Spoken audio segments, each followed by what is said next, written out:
नमस्कार। कार्यक्रम सुशासन सवालको नयाँ अङ्कमा यहाँहरूलाई हार्दिक स्वागत छ। अख्तियार दुरुपयोग अनुसन्धान आयोग र नेपाल टेलिभिजनको संयुक्त प्रस्तुति कार्यक्रम सुशासन सवालमा विशेष गरी हामीले सरकारी र सार्वजनिक निकायबाट प्रभाव हुने सेवा, विकास निर्माण, राजस्व सङ्कलन, त्यस्तै गरी सार्वजनिक सेवा प्रशासन र अख्तियार दुरुपयोग अनुसन्धान आयोगको साप्ताहिक गतिविधि पनि प्रस्तुत गर्दै आइरहेका छौँ।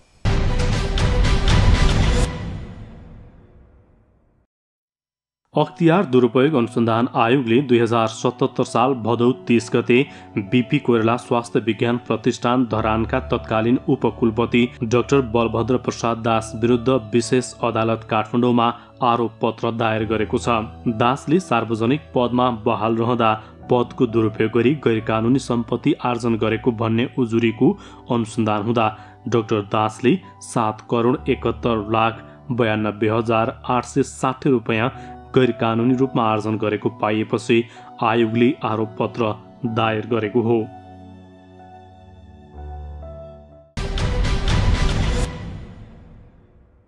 दर्शकबिन, कुनै पनि संस्थाको सफलता र उचाइमा त्यो संस्थाको नेतृत्व र त्यो संस्थासँग आबद्ध अन्य व्यक्तित्वहरूको भूमिका कस्तो रहन्छ भन्नेले अर्थ राख्छ। यस्तै अख्तियार दुरुपयोग अनुसन्धान आयोगको पछिल्लो समयको सफलतालाई हेर्ने हो भने पनि आयोगको सामूहिक अभ्यास कस्तो छ र नेतृत्वले कसरी भूमिका खेलिरहेको छ भन्ने कुरा प्रष्ट हुन्छ। अख्तियार दुरुपयोग अनुसन्धान आयोगले पछिल्लो 2 वर्ष आफ्नो इतिहासकै सफल वर्ष भएको दावी गरेको छ। आयोग स्थापनाको 30 वर्षको इतिहासमा आयोगमा पर्ने उजुरीको संख्या, मुद्दा दायर र सफलता दरको तथ्यको आधारमा आयोगले आर्थिक वर्ष 2075-76 र 76-77 लाई ऐतिहासिक वर्षका रूपमा घोषणा गरेको छ। नेतृत्वको सोच र कार्यशैलीले आयोगलाई ऐतिहासिक सफलता प्राप्त गर्न सहयोग पुगेको आयोगको भनाइ छ। अख्तियार दुरुपयोग अनुसन्धान आयोगको कार्यवाहक प्रमुख आयुक्त र प्रमुख आयुक्तको रूपमा 2074 फागुन 2 गतेदेखि 77 5 महिना 28 गतेसम्म माननीय नवीन कुमार घिमिरेज्यूको नेतृत्वमा आयोगले काम गर्यो र त्यसमा माननीय डाक्टर गणेशराज जोशीज्यू र माननीय डाक्टर सावित्री थापा गुरुङज्यू आयुक्तको रूपमा कार्यरत रहनुभएको थियो। उहाँहरू 3 जनाको टिम र त्यसमा विभिन्न सचिवहरूको एउटा प्रशासनिक सहयोग रहेको थियो र यो अवधिमा आयोगको 30 वर्षको इतिहासमा सबैभन्दा उल्लेखनीय काम गरेको कुरा तथ्याङ्कहरूबाट हामी पुष्टि गर्न सक्छौँ र यो पिरियडलाई आयोगको इतिहासमा भन्दाखेरि एउटा ब्रेक थ्रु पिरियड, एउटा क्रमभङ्गताको पिरियड अथवा उच्च कार्य सम्पादनको पिरियड थियो भनेर भन्न सकिन्छ। जस्तै यो अवधिमा करिब 923 वटा मुद्दाहरू विशेष अदालतमा दायर भएका थिए। विभिन्न उजुरीहरूको अनुसन्धानबाट भ्रष्टाचार जन्य कसुर ठहरिएका 923 वटा चाहिँ मुद्दाहरू दर्ता भएका थिए र यो 47 सालदेखि 68 सालसम्मको अवधिको करिब 21 वर्षको अवधिमा मात्रै 900 प्लस मुद्दाहरू दर्ता भएका थिए।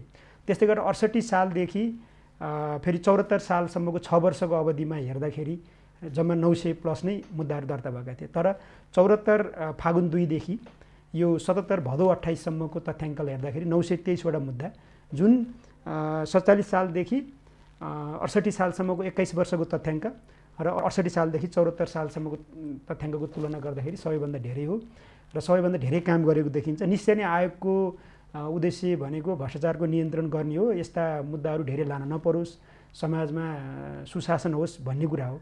हामी मुद्दाको प्रगतिबाट खुसी भएका छैनौँ, तर हामी के भने काम गरेका छौँ, उच्च कार्य सम्पादनका साथ काम भएको छ, यसमा आयोग कटिबद्ध भएर लागेको थियो भन्ने कुरा आम जनता समक्ष तथ्याङ्कहरू प्रस्तुत गर्न आयोगको कर्तव्य होला भन्ने हिसाबले हामीले यो तथ्याङ्क प्रस्तुत गरेका छौँ र यो अवधिमा 2 वर्ष 6 महिनाको अवधिमा करिब 7 अरबभन्दा बढीको बिगो कायम भएको छ र यही अवधिमा ललिता निवास जस्तो उपप्रधानमन्त्री स्तर समेतको संलग्न भएका चाहिँ जग्गा, सार्वजनिक जग्गा हिनामिनाको विषय, सिक्टा सिँचाइको चाहिँ राष्ट्रिय गौरवको आयोजनामै सार्वजनिक सम्पत्तिको हिनामिना भएको विषय, बर्दियाको जब्दी घाटको चाहिँ पुलको विषय र बहालवाला सांसदहरू नै कई ठेकेदार कम्पनीहरू रहेका विषयहरूमा पनि आयोगले निर्विघ्नतापूर्वक काम गरेको देखिन्छ र यसबाट चाहिँ एउटा के छ भने ट्रान्सपेरेन्सी इन्टरनेसनलको तथ्याङ्कमा पनि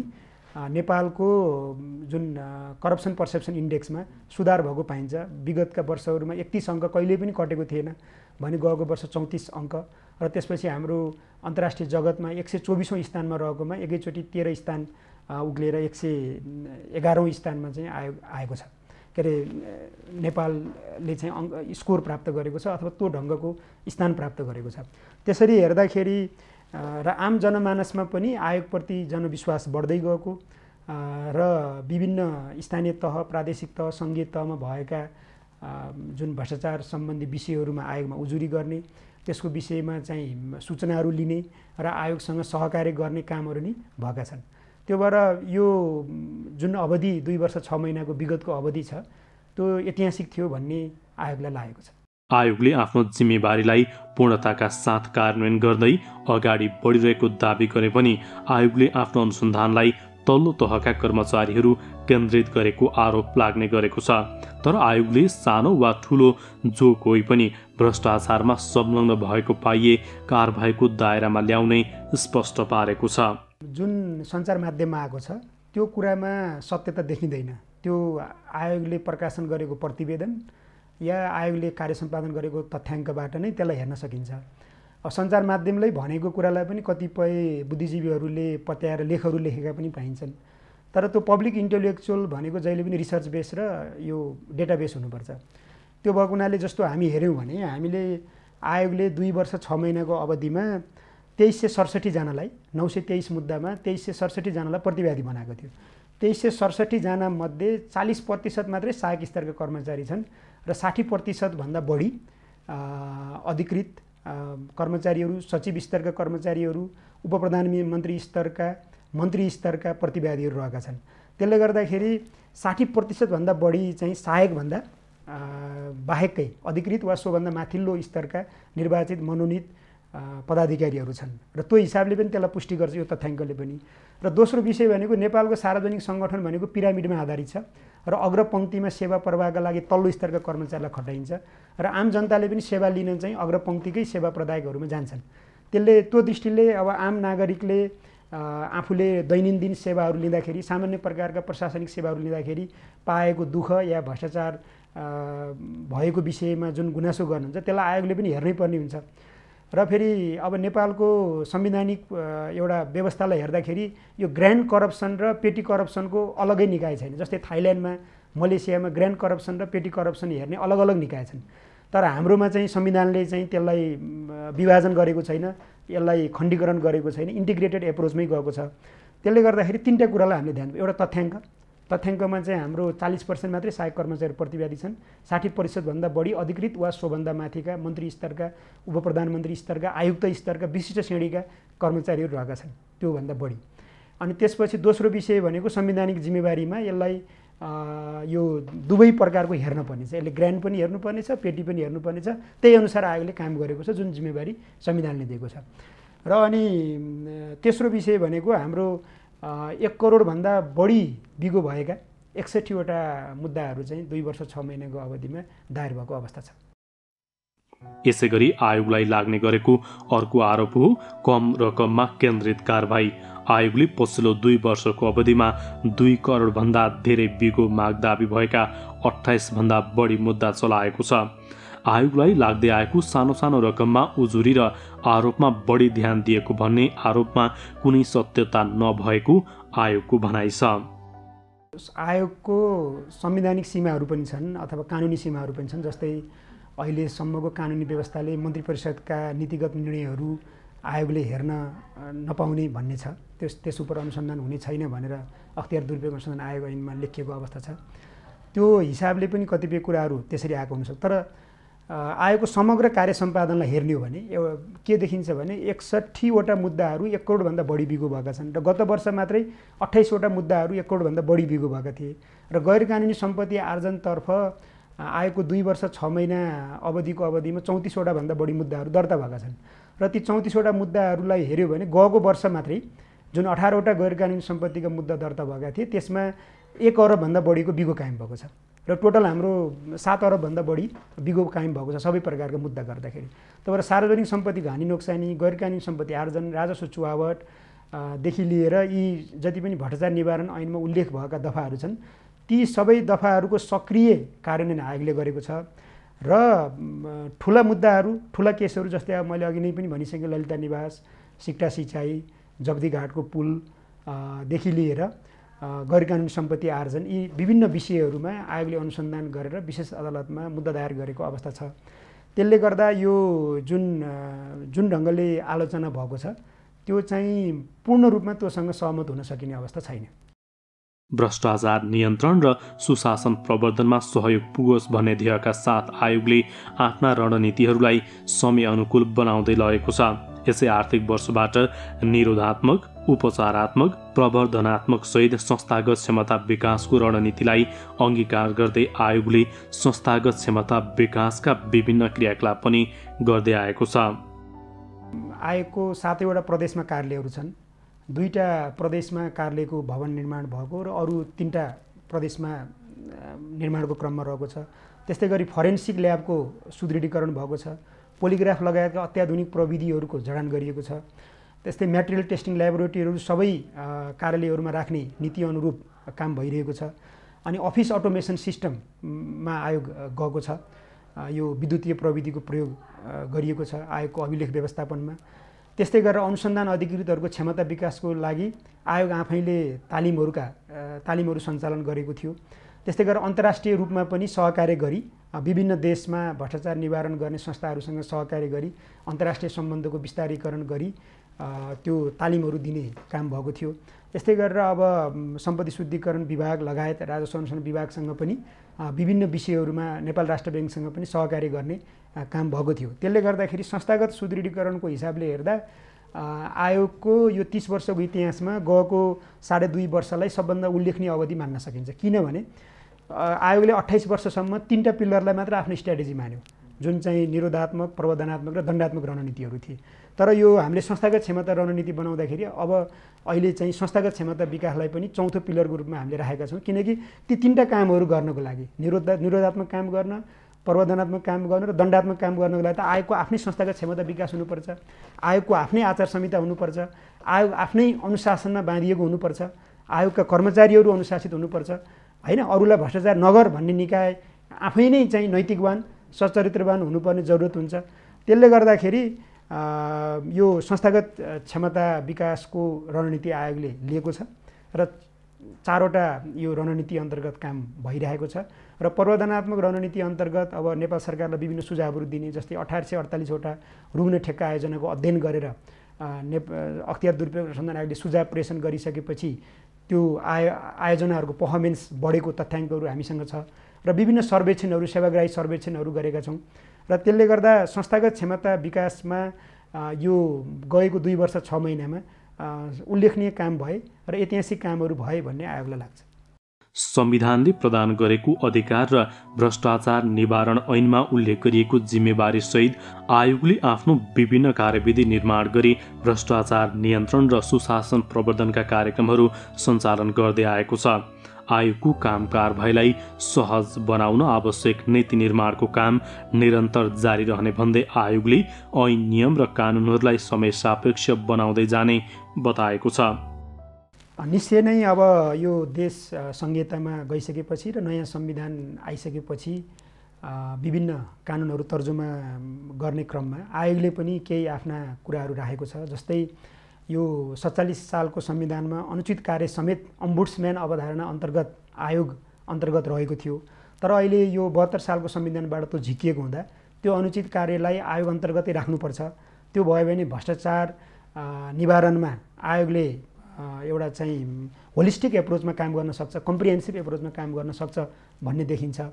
त्यस्तै गरेर अब यो पब्लिक गुड्स जुन सार्वजनिक सेवा वस्तुहरू चाहिँ परम्परागत रूपमा सरकारले मात्रै वितरण गर्थ्यो, तर अहिले यो राज्यको अवधारणा परिवर्तन भएसँगै निजी क्षेत्रबाट पनि ब्याङ्किङ, शिक्षा, स्वास्थ्य लगायतका जुन सार्वजनिक वस्तुहरू चाहिँ प्रभाव भइरहेको छ। त्यसले गर्दाखेरि तिनीहरूमा पनि आयोगले अनुसन्धान गर्न पाउनुपर्छ र कतिपय सार्वजनिक क्षेत्रले ठेक्कापट्टा गर्दाखेरि निजी क्षेत्र सम्झाउनु हुने या पब्लिक प्राइभेट पार्टनरसिपका प्रोजेक्टहरू सञ्चालन हुने क्रम बढ्दै गएको हुनाले निजी क्षेत्रको सार्वजनिक वस्तु वितरण गर्ने प्रकृतिको निजी क्षेत्रलाई पनि आयोगले हेर्न पाउनुपर्छ। सम्पत्ति शुद्धिकरण विभाग लगायतका चाहिँ अनुसन्धानकारी निकायहरू आयोग अन्तर्गत राख्नुपर्छ भन्ने तवरले हामीले चाहिँ एउटा नीतिगत वकालत गरेका छौँ र यो सम्मानित संसद र सम्मानित संसद अन्तर्गत समितिहरूमा यो कुरा राखेका छौँ।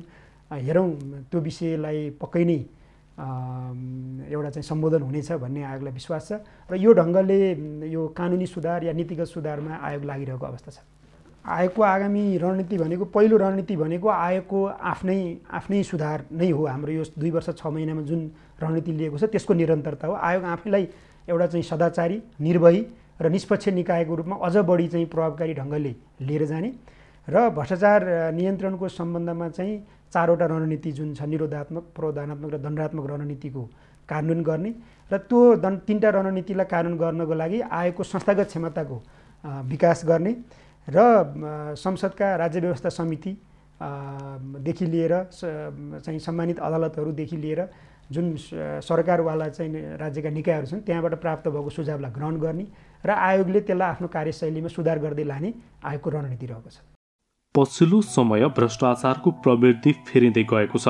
भ्रष्टाचारका तौर तरिकाहरू समय समयमा बदलिएका छन्। आयोगको कामलाई अझै व्यवस्थित, वैज्ञानिक र वस्तुनिष्ठ बनाउन गर्नुपर्ने कामहरू धेरै छन्। त्यसै गरी आयोगमा पर्ने उजुरी उप हुने छानबिनलाई तथ्य र प्रमाणमा आधारित बनाउँदै जानुपर्ने चुनौती आयोग सामु रहेको छ। यी र यस्ता चुनौती र सम्भावना दुवैलाई आत्मसात गर्दै आयोगले आफ्नो आगामी रणनीति तय गर्ने बताएको छ। अब सेवा प्रदायकहरूले नै पहिला आफ्नो आन्तरिक नियन्त्रण प्रणाली जुन निजामती सेवा ऐनले या चाहिँ प्रहरी ऐन या जुन तत्त निकायको ऐनले नै निर्दिष्ट गरेको आचार संहिताको पालना गर्यो भने त्यहाँ भ्रष्टाचार हुन सक्ने कुरै हुँदैन। त्यसले गर्दाखेरि विभागीय प्रमुखहरूले, कार्यालय प्रमुखहरूले आफ्नो कार्यालयमा सुशासन कायम गर्न दत्तचित्त भएर लाग्नुपर्ने देखिन्छ भने सेवाग्राहीहरूले पनि यो भ्रष्टाचारलाई कुनै पनि तहको भ्रष्टाचारलाई चाहे सानो अङ्क होस् चाहे ठुलो अङ्क होस्, जसरी फोहोर एउटा ठुलो फोहोर पनि सानो फोहोर पनि दुइटै रोग फैलाउनको लागि पर्याप्त हुन्छन्। जस्तै कोरोना भाइरस भनौँ न, त्यो ठुलो सङ्ख्यामा 1 ट्रक कोरोना भाइरस त चाहिँदैन।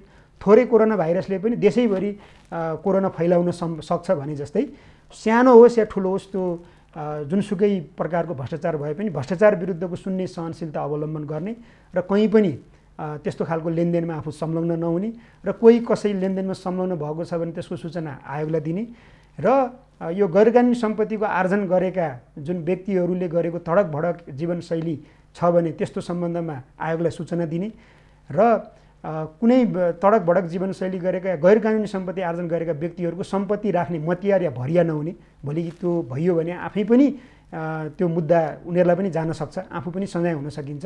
यो कुराहरू गर्न सकियो भने निश्चय नै नेपालमा यो भ्रष्टाचार नियन्त्रण हुन्छ र भ्रष्टाचार विरुद्धको शून्य सहनशीलताको संस्कृति विकास हुन्छ भन्ने आयोगलाई लाग्छ। अख्तियार दुरुपयोग अनुसन्धान आयोगको पछिल्लो 2 वर्ष 6 महिनाको अवधिमा जति काम भयो यसलाई निरन्तरता दिने चुनौती पनि आयोग सामु छ।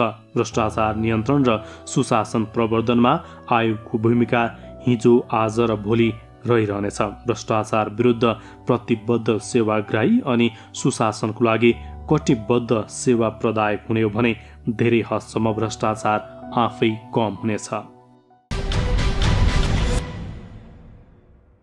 कुनै पनि सार्वजनिक अथवा सरकारी निकायमा तपाईँले सेवा लिँदा र दिँदा भ्रष्टाचार भएको, अनियमितता भएको देख्नुभयो भने आयोगका कार्यालयहरू मार्फत उजुरी पेश गर्न सक्नुहुनेछ। आयोग मातहतका विभिन्न कार्यालयहरू यस प्रकार रहेका छन्। अख्तियार दुरुपयोग अनुसन्धान आयोग कार्यालय इटहरी, यसको फोन नम्बर रहेको छ 025 58 69 70। Fax number 025 58 56 00। अख्तियार दुरुपयोग अनुसन्धान आयोग कार्यालय बर्दिवास, यसको फोन नम्बर रहेको छ 044 55 06 86। फ्याक्स नम्बर रहेको छ 044 55 05 31। अख्तियार दुरुपयोग अनुसन्धान आयोग कार्यालय हेटौँडा, यसको फोन नम्बर रहेको छ 057 52 17 44। फ्याक्स नम्बर रहेको छ 057 52 0 36 9। अख्तियार दुरुपयोग अनुसन्धान आयोग कार्यालय पोखरा, यसको फोन नम्बर रहेको छ 061 54 045 1। फ्याक्स नम्बर रहेको छ 061 54 045 2। अख्तियार दुरुपयोग अनुसन्धान आयोग बुटवल कार्यालयको फोन नम्बर रहेको छ 071 540 031 540 837। यसको फ्याक्स नम्बर रहेको छ 071 540 823। यस्तै गरी अख्तियार दुरुपयोग अनुसन्धान आयोग कार्यालय नेपालगञ्जको फोन नम्बर रहेको छ 081 550 626 र 550 627। फ्याक्स नम्बर रहेको छ 081 550 426। अख्तियार दुरुपयोग अनुसन्धान आयोग सुर्खेत कार्यालयको फोन नम्बर रहेको छ 083 521 960। फ्याक्स नम्बर रहेको छ 083 523 884। अख्तियार दुरुपयोग अनुसन्धान आयोग कञ्चनपुर कार्यालयको फोन नम्बर रहेको छ 079 524 263। फ्याक्स नम्बर रहेको छ 079 524 83।